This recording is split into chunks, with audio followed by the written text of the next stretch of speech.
Ujambo msikilizaji wangu na karibu katika ujumbe wa siku ya leo. Leo nimekuletea ujumbe ambao nimeupatia kichwa Don't be useless, be useful. Naamini kwamba ujumbe huu utakuwa baraka kwako. Jina langu ni Pius Moiro Mwaura. Karibu.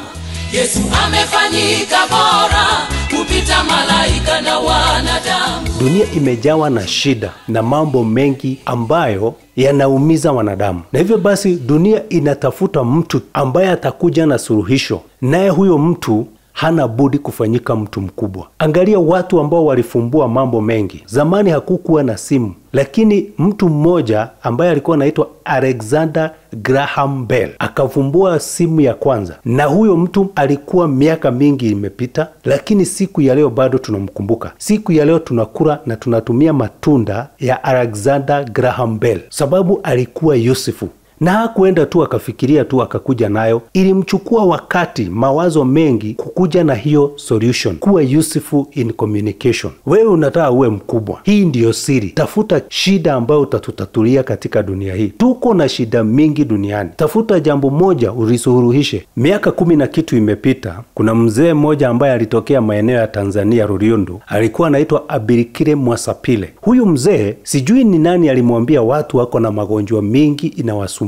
Akatokea na concoction, yani dawa, akatengeneza, akachukua mizizi aina fulani, akaichemusha na ikasemekana kwamba inaponya kila aina ya magonjwa. Muda si muda, mzee ambaye alikuwa anaishi mahali ambapo ni kichakani, watu walijaa. Watu wakaenda na miguu, wakaenda na magari, wakaenda mpaka na helikopta, wakatoka kila inchi, wote wakifurika kwenda Ruriondo. Na wacha nikuambie ilikuwa as real as that. Sababu hata hapa Nakuru kulikuwa na stage ya kwenda Ruriondo. Sababu ya mtu mmoja ambaye licha kwamba kulikuwa na controversy kuhusu uponyaji wake, lakini aliahidi watu uponyaji na watu wanahitaji uponyaji. Umetengeneza bidhaa nyingi, lakini nataka kukuambia suluhisho ya shida ambayo zinakumba wanadamu ni bidhaa ambayo haijawahi kosa soko. Yesu alikuja kutoka kwa Mungu, akaleta suluhisho ya upatanisho wa Mungu na mwanadamu. Naye tumemfuata tukiwa mabilioni na mabilioni ya watu. Leo hii ameketi katika mkono wa kulia wa Baba. Yesu ni mkate wa uzima, ndiye Alfa na Omega. Daudi akakuja akapigania watu wa Israeli kutokana na Mfilisti aliyekuwa anawatesa. Akainuliwa na baadaye akawa mfalme. Unajua kuinuliwa kule kwa halali, yani promotion ambayo ni genuine, huwa inatokana na kuwa useful. Ukiwa useful, uzae matunda, promotion is inevitable. Hivyo tu ndivyo hata sisi Mungu alivyotuumba. Alitarajia ya kwamba tuwe wa faida. Na maandiko yanasema katika Mwanzo 1:27, Mungu akatubariki na akasema be fruitful and multiply. Najua watu huwa wanachukua hiyo na njia nyingine, lakini nataka kukuambia kuwa useful ni kuwa mtu ambaye ni fruitful. Ni kumaanisha ya kwamba wewe ni mtu unaye mazao. Wakati mmoja Yesu alienda akapatana na mti mkuyu. Walipoangalia ule mkuu haukuwa na matunda hata moja, na Yesu akaulaani na ukakauka. Maandiko pia katika Yohana yanasema kila tawi la mti ambalo halizai litakatwa na kutupwa kwa moto. Hii inataka kutuonyesha ya kwamba Mungu huchukulia kuzaa na kuwa useful na njia ya maana sana, kiwango kwamba mti ambao haukuwa unazaa aliulaani. Tawi ambalo halizai anasema likatwe liwekwe kwa moto.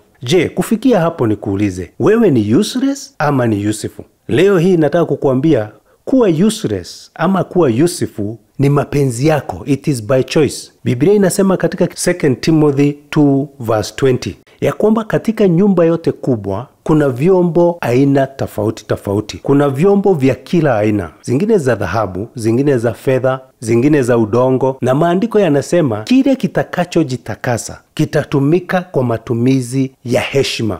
Nataka nikuambie sisi wote ni wa dhamani. Hata kuna wengine ambao Mungu ameweka wakiwa kiwango cha juu. Lakini wewe ambaye ni wa kiwango cha juu, usipojiweka tayari, Mungu atatumia vyombo vingine mradi kazi yake iendelee.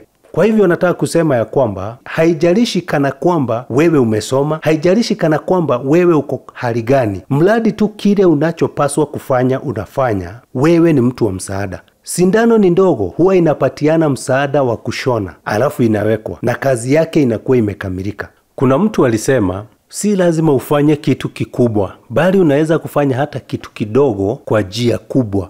If you don't do great things, then do the small things in a great way. Kama vile unaona mti ambao unazaa, huwa unawekewa vizuizi usifikiwe na wanyama, huwa unawekwa fertilizer, maji na kila kitu. Hivyo tu ndivyo mtu ambaye ameamua kwamba mimi nitakuwa useful na nitaanza mahali niko, nitaweza kupeana solution ambazo naweza kupeana mahali popote pale. Utafute jambo ambalo utaweza kufanya likufanye wewe ni mtu wa maana.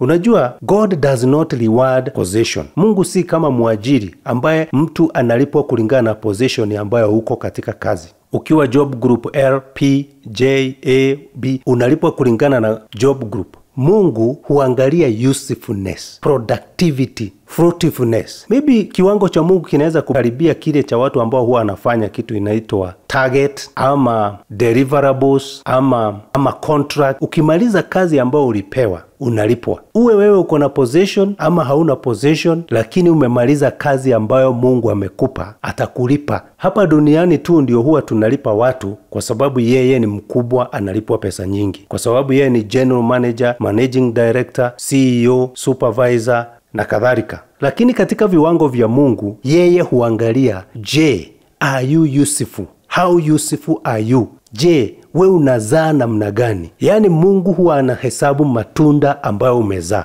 Mungu alituumba na mfano wake. Na mfano mmoja wa Mungu ni kwamba yeye ni wa faida. Alikuta dunia ikiwa tupu, saa hii imejaa. Ikiwa uko na Mungu ndani yako, wewe umeokoka. Sign moja si kunena na lugha. Sign ya kwamba uko na Mungu ni faida ambayo tunapata kutoka kwako. Kwa sababu Mungu ni useful. Hivyo basi ulipompokea, ulipokea uwezo wa kuwa useful. Biblia inasema ya kwamba wote waliompokea aliwapa uwezo wa kufanyika wana wa Mungu. Hivyo basi kama Mungu aliumba, yatupasa tuumbe. Kama Mungu alihurumia, yatupasa tuwe na huruma. Kama Mungu alileta solution, yatupasa tulete solution. Wokovu wetu hautapimwa na ushuhuda ambao ni mrefu wa dakika 15. Wokovu wetu hautapimwa na jinsi ambavyo tunapiga ndimi usiku mzima. Wokovu wetu utapimwa na matendo. Hata siku ya mwisho ambayo tunatarajia wote, kile kitakachoangaliwa ni je, ulizaa kiwango gani cha mazao. Kitu ambacho tunasema ama mtu ambaye tunasema ni useless, tunamaanisha ya kwamba he is good for nothing. Unajua, wengi huwa wanasema mimi nangojea nipate kile nitaweza kufanya, lakini hiyo si bibiliko. Maandiko yanasema mti ambao unazaa huwa unatengenezwa. Hiyo ni kumaanisha mti ni lazima ujitume. Uanze kunionyesha kuna maua fulani, kuna tunda moja mbili, ndio na mimi sasa nikuje nikiwa Mungu, nipalilie ule mti, niuwekee ua na niweke fertilizer na maji. Lakini sisi huwa tunataka kila kitu ifanywe. Hatutaki kuhusika. Ikiwa ungetaka kuwa mkubwa, maandiko yanasema hudumia watu.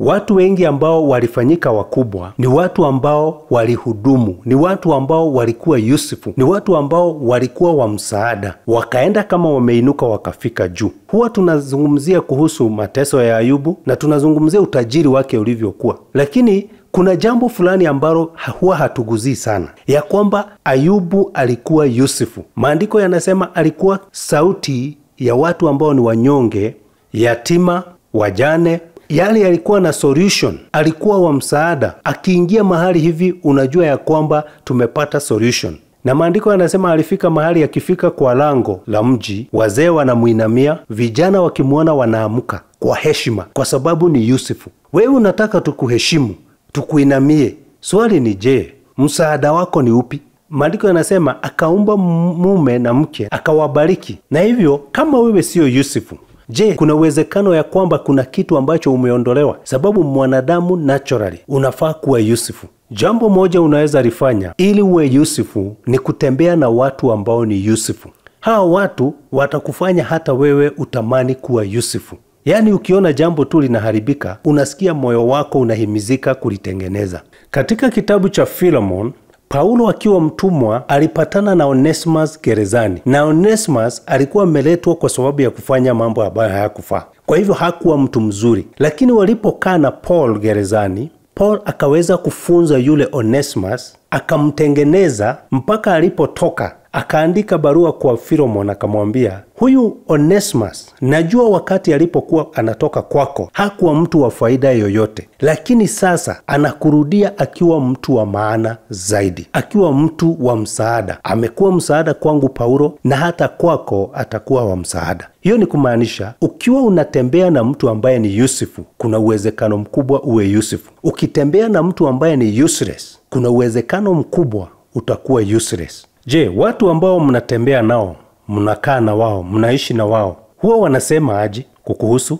Je, wanasema you are good for nothing? Je, wanasema you are useful? Ni vizuri kutambua ya kwamba kuna ile heshima ya kawaida, ile ni lazima uheshimu mtu, lakini kuna heshima ambayo you earn when you are useful. Na hivyo basi kubeba mizigo ni njia moja ya kuwa useful, na hakuna vile unaweza fanya uondoe hiyo heshima ya mtu ambaye anabebea watu mizigo. Ndio unaona hata wanasiasa wakitaka ku-earn respect kwa watu, anabeba mizigo ya watu naye anapokea heshima yake. Hata utake kuondoa hiyo heshima wezi, labda ubebe mizigo. Kama unataka heshima, beba mizigo. Katika kitabu cha Mitume 9:36 mpaka 40, maandiko yanasema kulikuwa na mama mmoja alikuwa mwanafunzi aliyeitwa Tabitha au Dorcas. Dorcas alikuwa mfano mkubwa sana wa mtu ambaye ni Yusufu, na hata alipogonjeka na akawa sasa amekufa, wajane walifurika kwake, watu waliokuwa amesaidia walifurika kwake, na wakajaa kwa nyumba wakiwa wanaomboleza. Walikuwa wanaona msaada wao umekufa. Na wacha nikwambie, Dorcas kwa sababu ya kilio cha hawa wa mama, kilio cha wale ambao alikuwa msaada kwao, wale ambao alikuwa wa faida kwao, Tabitha alifufuliwa. Je, unajua ya kwamba biashara yako inaweza kurudi kwa sababu ya wale watu ulisaidia kupitia hiyo biashara? Je, wajua ya kwamba ajira yako unaweza kufutwa, Mungu akufungulie njia upate kazi nyingine kwa sababu ya watu ambao huwa wanasaidia na ajira yako? Choose to be useful. Usefulness is protected. Tumeumbwa na Mungu alituleta duniani ili tutakapoiacha dunia, tuiache ikiwa bora kuliko vile tulivyoipata. Naamini kwamba ujumbe huu umekuwa wa baraka kwako, na ninakuombea kwamba Mungu akusaidie katika hilo jambo ndogo unalolifanya, uwe mwaminifu na ulifanye kwa njia kubwa, na Mungu atakubariki. Yesu ni mkate wa uzima, ndiye Alfa na Omega, na shahidi wetu mwaminifu, mwangalizi wa roho yangu. Yesu amefanyika bora kupita malaika.